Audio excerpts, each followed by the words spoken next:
Hello again, everybody, and thanks for joining me today. I'm always surprised and flattered that you want to hear what I've got to say. Please make sure to subscribe and crush that like button too, so I can continue to be Dr. Doodle Dad for you. It helps the channel grow, and subscribing makes you a friend. The other thing that also helps is watching right to the end. I'm grateful for your company. My thanks upon you I bestow, and without further ado, let's get on with the show. I just want to be happy is something we think every day. Yet it seems to be extremely elusive, no matter how much we hope and pray. I don't have all of the answers, and I'm certainly not trying to pretend, but you might just get some pointers if you listen right to the end. It appears no matter how hard we search, we're becoming sadder and alone. Let me try to explain using COVID. Yes, I can hear you all start to moan. You'll remember the first lockdown. We were distressed and full of dread. Everyone went looking for happiness, but what we found was pleasure instead. These two things are not the same. They're like an estranged family. The former leads to fulfilled contentment, the latter to shame and calamity.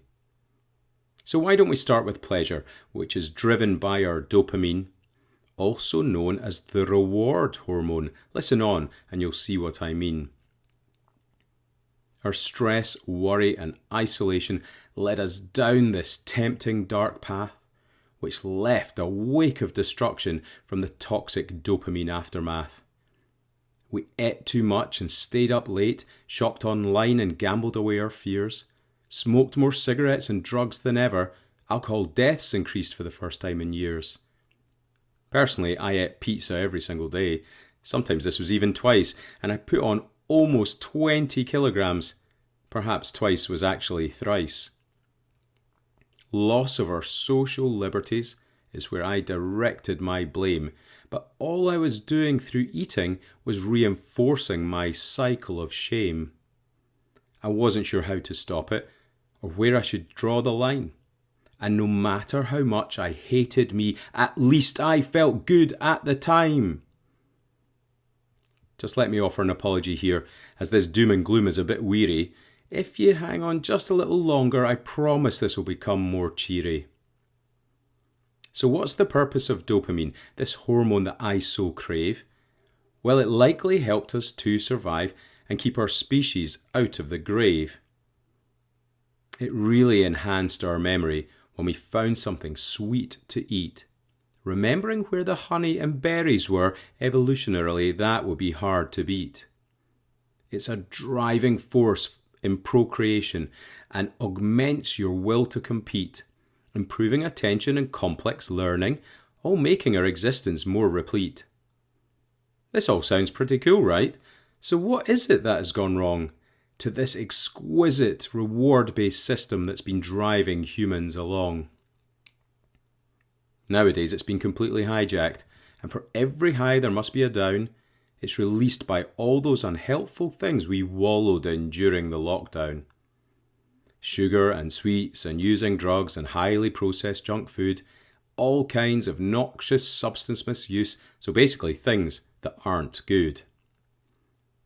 Even when you're on social media, desperate for more and more likes, guess what? This is dopamine that's encouraging all of your swipes. These algorithms prey on our brains as we search for more connection, but we never get what we need as dopamine negates our self-protection. The more we get, the more we want. It just never seems to be enough. When searching for the next high, remember, the higher the high, the deeper the trough. When your dopamine is out of balance, it can lead to increased aggression, cause poor impulse control and insomnia, addiction, obesity, and mood suppression. Is this starting to sound familiar? Does any of this apply to you? It no longer appears as fun as first thought, but unfortunately, all of this is true. However, you can stop the overwhelming despair, welcome to the much happier part 2. What is it that makes this second part better? Well, it's oxytocin to the rescue. Thank goodness I hear you all say, I'm fed up listening to him moan, so it's time to shift down a gear and talk all about the love hormone. When we go looking for happiness, our brain is confused by what we mean. Oxytocin is what we should cultivate, but instead it finds dopamine. Oxytocin creates romantic attachments, building a deep trust and true care, which is unlike the excitement of dopamine, which is more of a racy love affair. It lowers our stress, anxiety and pain, slow to build but lasts a long time. It helps breastfed babies and mothers to bond, creating a relationship that's truly divine. It raises our mood like a warm hug, lowering the anxious cortisol component. So when you think about happiness, what you're aiming for is contentment. Now let's get on to the good stuff. I hope you'll agree it's worth the wait to learn how to get more oxytocin and put you on the path to feeling great. Now get ready for this long list. Perhaps get yourself a paper and pen so you can use them in the future to take you to a state of zen. Spending more time with family and friends and eating a meal with them too. In fact, even doing the cooking together creates oxytocin, it's true. Petting animals, meditation and yoga will all add to your bliss. So does listening to or making music, but perhaps give the bagpipes a miss. Telling others that you care for and love them, and surprising people with a gift, making eye contact, cuddles and massages all help to provide a mood lift.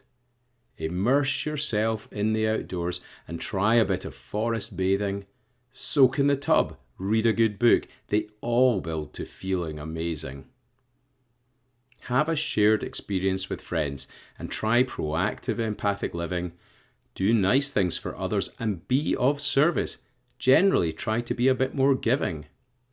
So once you've got your oxytocin, what is it that it's going to do? Well, here I'm afraid is another list of all the things it's doing for you. It strengthens your positive personality traits like love, altruism and generosity, as well as warmth, openness and trust, and builds your courage and loyalty. Surely we all want more of these feels. They trump all of the dopamine ones. Our lives would then be much more content without all the chaotic ups and downs.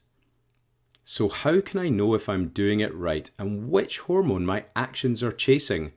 Well, if I still feel good after I've done it, then it's probably oxytocin I'm creating. So thank you all again for listening. I hope this gives you something to think about, and in the battle of these two hormones, helps your oxytocin supply to win out.